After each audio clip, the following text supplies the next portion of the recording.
At 3:47 p.m. on a Tuesday, just as I was finishing a batch invention with one of my private students, my phone buzzed.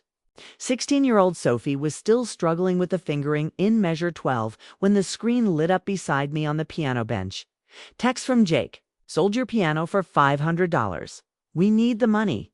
Don't make a scene about it. I froze, staring at the message for a full 10 seconds before Sophie noticed my stillness. Miss Hartwell, are you all right? I forced a smile, slid the phone into my jacket pocket, and said lightly, let's try that left-hand passage again, Sophie. Remember, it's all in the wrist, but my mind had left batch behind. It was consumed by the 1925 Steinway Model M that had occupied my parents' living room for 3 years, the piano I had been painstakingly restoring, the one my grandfather left me in his will. A Steinway worth $2.8 million. Now sold for $500. When Sophie left, I sat alone in my studio and typed back, I understand. Jake's reply came instantly, finally being reasonable. Mom and Dad are relieved. Reasonable. The word nearly made me laugh. If only he understood what reason truly meant. 20-7 minutes later, my phone rang. An unfamiliar Manhattan number. Hello, is this Alina Hartwell? The voice was smooth, cultured, almost excited. I'm Charles Morrison, of Morrison & Associates Fine Arts. I believe I've just purchased a piano that belongs to you. My pulse quickened. What kind of piano? A 1925 Steinway Model M, serial number 241,847. He paused, shuffling papers or moving something in the background. The seller mentioned it belonged to his sister. But once I examined it in my workshop, Miss Hartwell, do you realize what you have? This isn't just any Steinway. It's one of the experimental models from the Golden Period. The soundboard is original Sitka spruce, the action intact, the case untouched. And more, he hesitated. I found authentication papers inside the bench. This piano was owned by Vladimir Horowitz from 1926 to 1943. The room tilted around me. What did you just say? Yes, Horowitz himself. He used it during some of his most famous recordings. Only 3 of these experimental Steinways are known to exist. And this is the only one in private hands. My grandfather had never mentioned. Horowitz only that it was a fine piano with history. He'd grown up in the Depression when talking about valuable possessions was dangerous. Modesty was his armor. What's a piano like that worth? I asked quietly, at auction. Conservatively, our dare buy million. Likely more. Your brother sold me a museum-quality instrument for $500. I leaned back, staring at the ceiling of my modest little studio. The irony bit deep. My family thought I was too poor to own anything valuable, while in truth I was surrounded by riches they couldn't fathom. Double quotes, Mr. Morrison, I said at last. Can I ask you a question? Of course. Are you a good man? He chuckled, uncertain. I'd like to think so. Why? Because I'm about to tell you something that may change how you feel about this purchase. For 10 minutes, I explained. My grandfather's will. My brother's endless financial disasters. My parents' conviction that I was just a struggling piano teacher who couldn't possibly maintain a rare instrument. What I didn't confess was the truth. That Alina, the piano teacher, was a role I played. In reality, I was Alina Hartwell, the composer my symphonies performed by the New York Philharmonic, the Boston Symphony, the London Symphony. My latest commission had paid more than Jake earned in 3 years of sales. The shabby studio was deliberate. I'd learned long ago that visible success in classical music unsettled people. When I announced the Vienna Philharmonic had commissioned a piece, my mother asked if I was finally planning on getting a real job. When I mentioned a London premiere, my father suggested I look into teaching at the local community college. It was easier to let them believe I barely scraped by. Mr. Morrison, I said finally, I have a proposition. Keep the piano. But first, there's something I need you to do for me later. After our call ended, I sat surrounded by drafts of my newest symphony commissioned by the Chicago Symphony for their 2024 season, worth more than my parents' entire house. They thought I gave piano lessons for $25 an hour. I rang my assistant, Alina. How did Sophie's lesson go? Marina, I need you to prepare documents. Financial statements, portfolio summaries, the authentication papers for Grandpa's piano. Her voice sharpened. What happened? My family just sold a $2.8 million piano for $500. A pause. Should I call the lawyers? Not yet. First, I'm going to give them a chance to understand what they've done. 2 hours later, I stood on my parents' porch in Westchester with a leather portfolio in hand. The house was unchanged from my childhood white colonial black shutters, perfect lawn. 2-car garage filled with Jake's failed business ventures. My mother opened the door. Wearing the familiar, worried expression she had worn since Jake's third failure in 5 years. Alina, what are you doing here? Jake said you were upset about the piano. May I come in, Mom? Inside, my father sat in his recliner with the Wall Street Journal studying numbers he never mastered in practice. Jake sprawled on the couch, scrolling his phone with the smugness of someone convinced he'd solved a problem. The living room looked smaller. The corner where the Steinway had stood now occupied by a folding table buried. Under Jake's invoices and overdue notices, Alina, Dad said without glancing up, "We're sorry about the piano. But Jake needed rent money. We couldn't let him be evicted again. It's all right, Dad." Jake looked up, relief softening his face. See? I told you she'd understand. It was just sitting there collecting dust anyway. No one ever played it. The words cut deeper than I expected. I had played it every visit late at night while they slept. Some of my finest works began with those midnight improvisations. They'd simply never noticed, Jake smirked. Besides, it's not like you could afford to maintain it. Those old pianos are demanding constant tuning. Climate regulation, specialized care, and endless expense. I sat across from Jake and set the portfolio on the coffee table. Jake, who did you sell the piano to? Some antique dealer from the city, he replied. The guy sounded knowledgeable. Said it was a fine piece, but needed work and his name. Morrison. Charles Morrison. I think, why? I opened the portfolio and slid out the first document. Charles Morrison's business card, along with a full biography. Morrison Morrison and Associates, Fine Arts, was not just any buyer. He was one of the most renowned piano experts in the world. The very man the Metropolitan Opera consulted when authenticating historical instruments. Jake shifted uneasily, his earlier confidence fading. He called me after the piano reached his workshop. I continued. My father lowered his newspaper. He called you.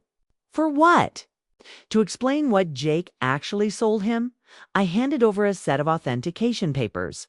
Morrison discovered these inside the bench during his inspection.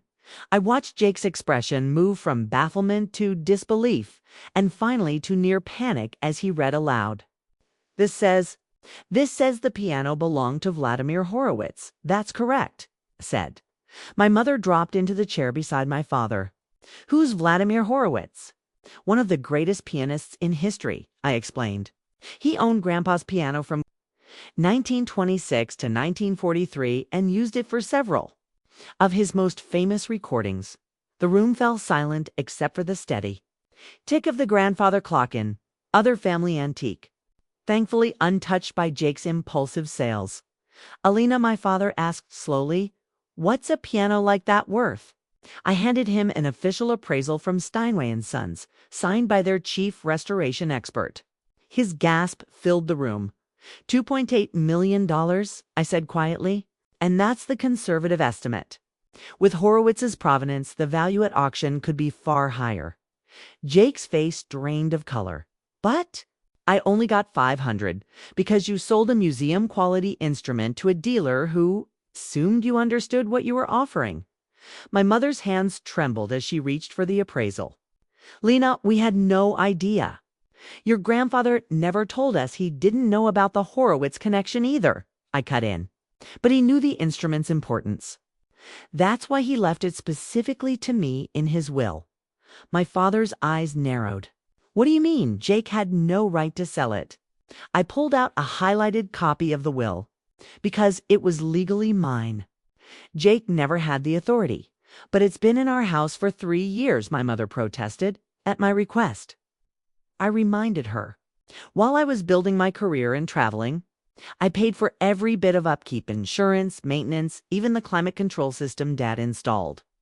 The bills went through my accountant. That silenced them. Jake collapsed back into his chair, raking his fingers through his hair. Alina, I'm sorry. We thought it was just taking up space.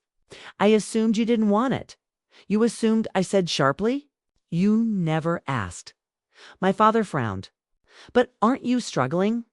You live in a tiny apartment, drive an old car, and talk about budgeting constantly. I almost laughed. Careful budgeting doesn't equal poverty, Dad. I learned that from watching you after the business collapse in 2018. I don't spend just to impress people. My mother leaned forward. If you're not struggling, why didn't you help Jake with his rent? Because he never asked. Instead, he took what wasn't his and sold it. My father straightened, his problem-solving instinct kicking in. We can fix this. We'll call Morris and explain. Surely he'll return it. I smiled faintly. Already done. From my purse, I drew a cashier's check and laid it on the table. $2,800,000. Paid to the order of Alina Hartwell. My mother whispered, He paid you. He did, Jake blinked. But why? He already owned it for $500, because Morrison is an honest dealer. He doesn't profit from ignorance. And because I negotiated different terms. What terms? My father asked. I produced a contract, Morrison and Associates in partnership with the Alina Hartwell Foundation. I sold him the piano for its full appraised value. With conditions, it remains on public display with a plaque recounting its history. Music students can book time to play it. It will be heard, not hoarded. Why? Jake asked, bewildered. Because that's what Grandpa would have wanted. And because I looked at them each in turn. I don't actually need the money. The silence was suffocating. What do you mean? My mother asked. I turned my phone toward them, my banking app open. The number on the screen made Jake choke. 4.2 million, I said softly. Just in checking. My investments are worth far more. My father finally set down his paper, staring at me as if seeing me for the first time. Alina, how? I'm a composer. My third symphony was performed by the New York Philharmonic last season. The Chicago Symphony commissioned my fourth. I have contracts in Boston, London, Vienna, Berlin. Teaching piano is my passion, but it isn't my livelihood. My mother hesitated. How much do you make?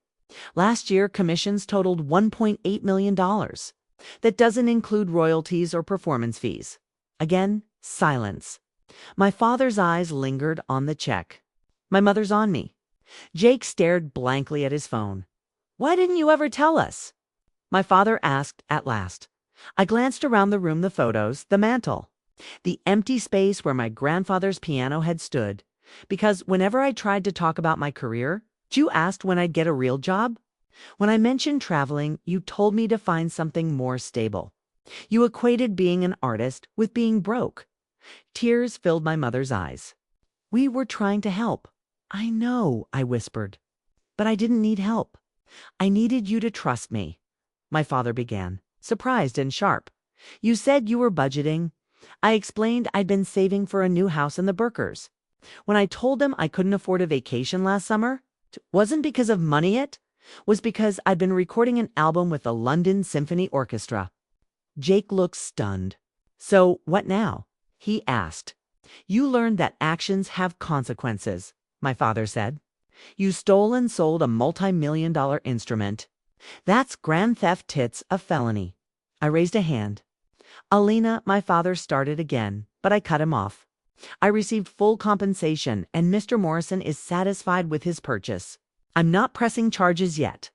This is the last time any of you decide anything about my property without asking me. My mother hurried. We understand. I fixed them with a look. Do you? This isn't only about the piano. It's about respect, about recognizing me as an adult who manages her own affairs. I gathered the documents and left the check on the table. I'm leaving this with you for tonight. Why? Jake asked. Because I want you to think about what almost happened. You nearly stole $3 million from your sister because you assumed she couldn't own anything valuable. My father stammered. Alina, we're sorry. We had no idea you were doing so well. That's the problem, I said. You never asked. You assumed my life was wrong because it looks different from yours. I headed for the door and then paused. Oh, and Jake Mr. Morrison has your information on file. If you try to sell something that belongs to me again, he'll call the police. So will every reputable dealer in the country. Alina, wait, my mother cried. What about us? Are we okay? I turned and saw the brother who'd stolen without a second thought, the parents who'd enabled him. And the shame on their faces, the confusion and regret of people who had nevertheless supported me as a child. Driving me to lessons and recitals when money was tight. We're family, I said finally, but things will be different. Different how? They asked. You will start treating me like the successful adult I've been for the past 5 years. You will ask before assuming things about my life. And if you need help, you will ask instead of taking. 3 days later, my mother called, her voice thick. Alina, I looked up your symphonies online. I found recordings on Spotify Sweetheart. I had no idea. They're beautiful. I'd been in my penthouse, looking over Central Park and scoring an orchestration for a Carnegie Hall premiere 6 months away. Thank you, Mom, I said. I found articles about Anu, York Times reviews, magazine interviews. They call you one of your generation's most promising composers. She asked, why didn't you tell us? Why didn't you show us? I set down my pencil. When I tried to celebrate a good review, you changed the subject, asked if I'd apply for jobs in the school district. When a symphony did well, you suggested I teach elementary music. You were worried about my finances. I needed you to trust I could create my own security. Alina, I'm proud of you, she said. I'm sorry it took us so long. A week later, Jake called. Alina, about the check you left $3 million? What about it? I asked. I can't keep it. Not all of it. I know I messed up. Taking $3 million from my sister isn't who I want to be. I was taken aback. What do you propose? Keep most of it, but let me take enough to reset my life properly, not just pay rent, but go back to school, learn something that matters instead of chasing quick schemes. What interests you? I asked. Music. I've been listening to your symphonies. I didn't know how complex composition is. I want to learn maybe audio engineering, studio work. 2 months later, Jake enrolled at Berklee College of Music. My father became my proudest promoter, telling everyone about his daughter, the composer. My mother began attending local concerts, sending photos from halls across New England. 6 months on, the New York Philharmonic premiered my 4th symphony, and my whole family sat in the audience. Jake, now skilled at audio engineering, helped record the performance. My parents wept in the front row, hearing my music performed by one of the world's greatest orchestras. After the concert, in a crowded lobby of musicians and critics, my father pulled me aside. Alina, I need to apologize. Dad, we've been through this. I started. He interrupted gently. No, please. I need to apologize not just for the piano, but for the years I never truly saw you. I was so worried about your finances that I missed the fact you'd built something far more valuable than money. You'd created art. I hugged him in the Lincoln Center lobby as the echoes of the hall lingered. I love you, Dad. I love you too. And I'm proud of you, not just because you're successful, but because you chose to build something beautiful. A year later, I founded the Alina Hartwell Foundation for Young Composers, seeded in part by the sale of my grandfather's piano. The foundation offers grants and mentorship to aspiring composers from low-income families, kids with musical passion, whose parents fear the economics of an artistic path. Every few months, I visit Mr. Morrison's showroom to play Grandpa's piano, now displayed with a plaque, the Horowitz Steinway, on permanent loan from the Alina Hartwell Foundation, in memory of the dreamers who believed some things matter more than money. It's exactly where the instrument belongs, heard, appreciated, inspiring the next generation who might never otherwise touch an instrument of that caliber. And at last, I'd found my place, visible, valued for who I always was.